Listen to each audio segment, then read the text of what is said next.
What is up? I told you last year, DC runs this shit. DC runs Hall H. And we're bringing all this for you guys, because you're the fans, you're the guys we make movies for. We're gonna kill it.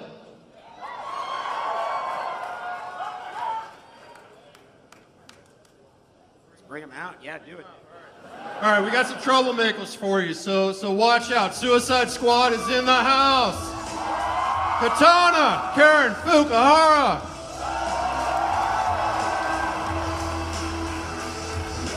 Get out here, Karen. Slipknot, Adam Beach.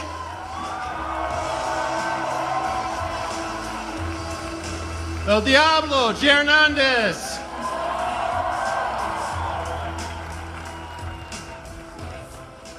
Captain Boomerang, Jai Courtney.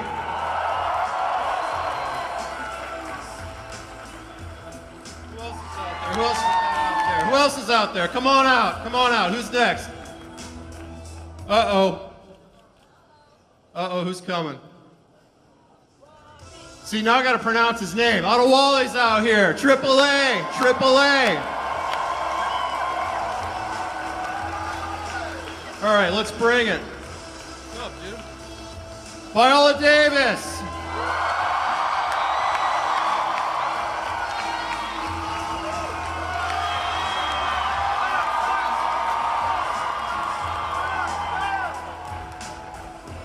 Colonel Rick Flack, Joel Kinnaman,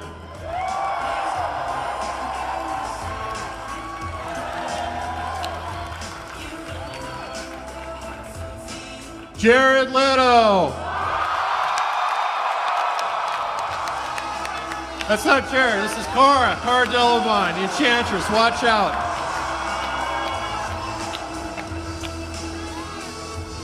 This is the man.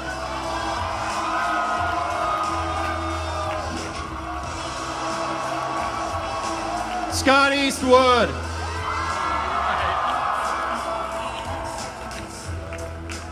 Margot Robbie.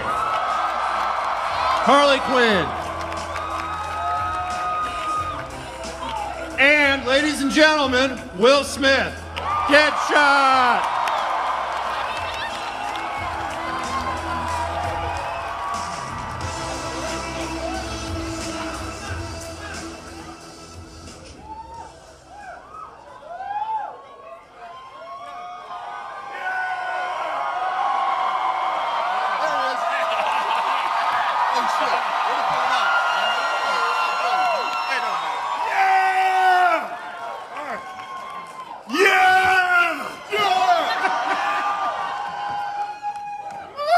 Let's get down to business. This is exciting. David, people say that you are bringing a whole new look, a whole new feel to this genre. What was your intent? Was that your intent all along? How'd you go about doing it? I grew up reading comic books. I've always been a fan of the art that they are, and I wanted to make a film that looked like a comic book. And it not just has to do with the visuals of the film and sort of the beauty of the medium and the costumes and the wardrobe and the sets, but also the characters. I wanted these characters to have as much soul as the characters I remember as a kid growing up. You know, it's... Yeah! You guys are all, and this is a question for everybody. I like that you're the hype man. No. That's right, yeah! I'm very excited. I'm just very excited. Yeah. This is really a question for all of you, but to me, the genius of this story is that you're bad guys. And the bad guys always have this incredible attraction, and yet now you're walking this line of trying to do a good thing. That's got to be a lot of fun, and anyone can grab this one. But the process of being a bad guy, what is the advantage of a character who's supposed to be bad trying to be good? I think what was great that David said really early, he said that this is not a movie about good versus evil. This is a movie about bad versus evil. And I just thought that was a really interesting distinction. It's like, you know, where is the line between bad and evil? Is there a point where you've done so much dirt that you're no longer redeemable? You know, and it's fun for us trying to find that line of where you do bad things, but you do them for good reasons, and sometimes you don't. You just do it because it's fun to hurt somebody, you know. Yeah, so it's like it's really great walking that line. I love you too, call me. Now, I got to see the movie.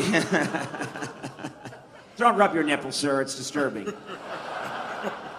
I got to see the movie about a week ago. It's fantastic. I was blown away by it. One of the things that really caught my attention is that you guys have a chemistry that feels very real as a cast. It feels like you guys get along. What was that process like? Was that natural? Did you hang out a lot? Did you train together? How did it work? Anyone? It's really unfortunate because nobody got along. At all. It's a sad scenario. No, you know what was really great? The way that what I would say David's superpower is helping actors fall into your characters and your relationships. He does a really interesting extended rehearsal process where you really don't realize you're rehearsing. You're kind of sitting down and you're talking, and he digs into your lives. So we've all shared really, deep stories about ourselves and our pains and our triumphs in this process. And then what David does is on set, you thought he was being a nice guy and you were sharing your life. And then in the middle of a scene, he throws your greatest childhood trauma back at you. And he says, and dude, the Joker did it.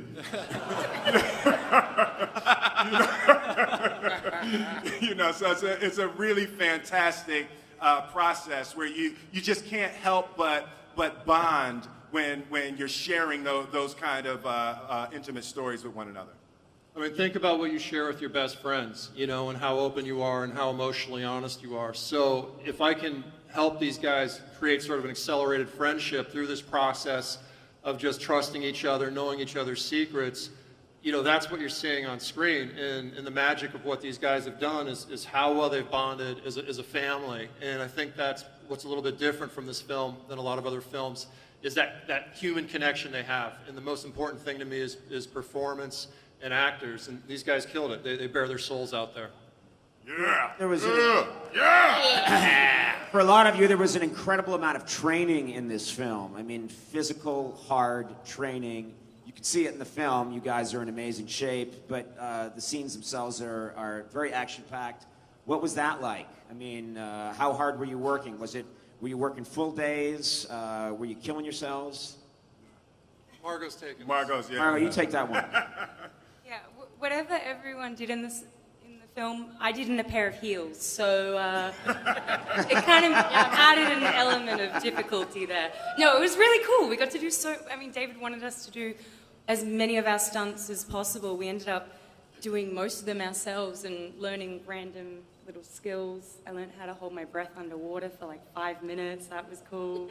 We got to jump off things. Things were always exploding on set. I mean, it was just insane all the time. I don't know anyone else in the business right now who would have both the stamina and the will and the talent to pull off what Margot pulled off. And when you see the film, you're going to see her doing her own fighting, her own stunts. I mean, yeah, we had a double, but I think the double is at Kraft eating sandwiches. I mean, she really did incredible work. I want to just give my own shout out to Viola. Viola, I thought you were one of the toughest.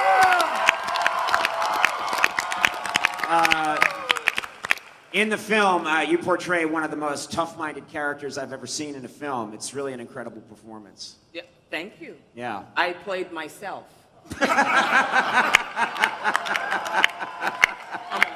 Then I'm very afraid of you. I will never mess with you. David, music, huge part of this film. I was blown away by how much incredible songs were accessed for this film. How did you make those choices? A little bit from my own life, but just a lot of finding that right combination of music that goes with a picture, because there's a true alchemy that happens that when you can get the right music on a fantastic piece of film, it transcends, they both become something else that's really magical. And obviously I got some guys in the show that have a little experience in the music world, so I couldn't let them down. That's right.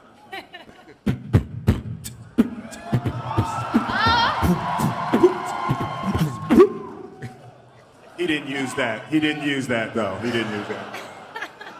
That's what I hear in my head all the time. David, now we have time. We are so tight on time to get to so many people that we have time for one question. So we have a question here. Yeah, someone's coming up. For the cast, nieces, nephews, sons, and daughters, how do they feel about you having this role? And for Mr. Air, pre or post BVS? Thank you. Post BVS. No, this is the type of thing that, you know, no matter how cool you think you are, your kids think you suck. So this is like the first time where like I'm cool for real. It's like the Suicide Squad. I don't know what it is, but something about this idea and something about this cast has really captured something, you know. So my kids are doing what I say, at least, you know, for the next couple of months. But it's a really good look.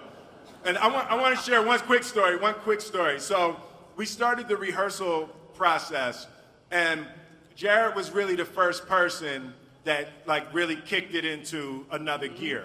So we were rehearsing, and you know, so he was working separate. So the Joker was working separate. So one day there's a knock on the door, and this guy walks in. This, you know, tough-looking guy walks in. He says, "I got a message from Mr. J."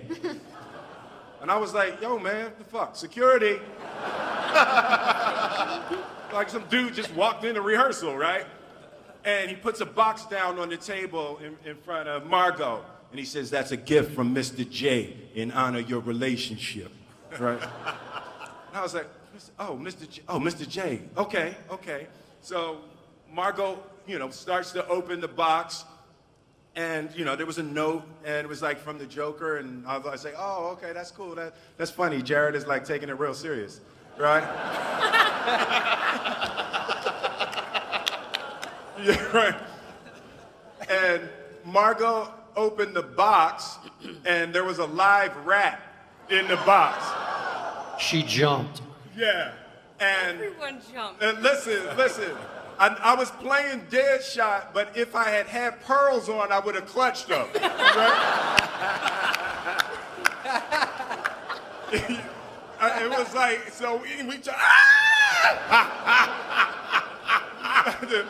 get the top back on with the rat, right? So for the whole movie, that's the kind of stuff Jared was doing, but he really kicked everybody into another level and another level of focus on doing this right. That's what I've been telling press, is that, you know, Jared does an incredible contribution to the film. Obviously, you know, the tightrope act of playing the Joker, who is the most well-known villain in Western fiction. And look, you know, he's standing in the shadow of giants. And the contribution, besides just nailing the role and being so courageous and tackling it, is he's the guy that really galvanized the cast. He was the sword. Yeah. You know, or he was the hammer that made that sword sharp. Yeah. I think that. Now, I wish we had more time. We cannot. Go ahead, Jared. I don't want to cut you off. Oh, You're why yelling at start me, that's- now? You know? I think if I open my mouth, this may get a little X-rated here.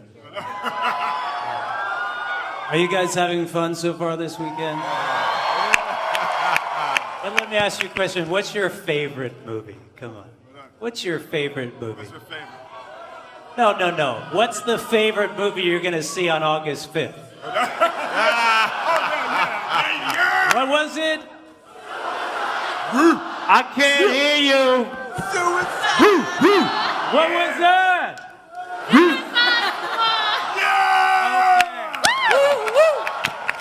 Well, no more promotion needed for that film.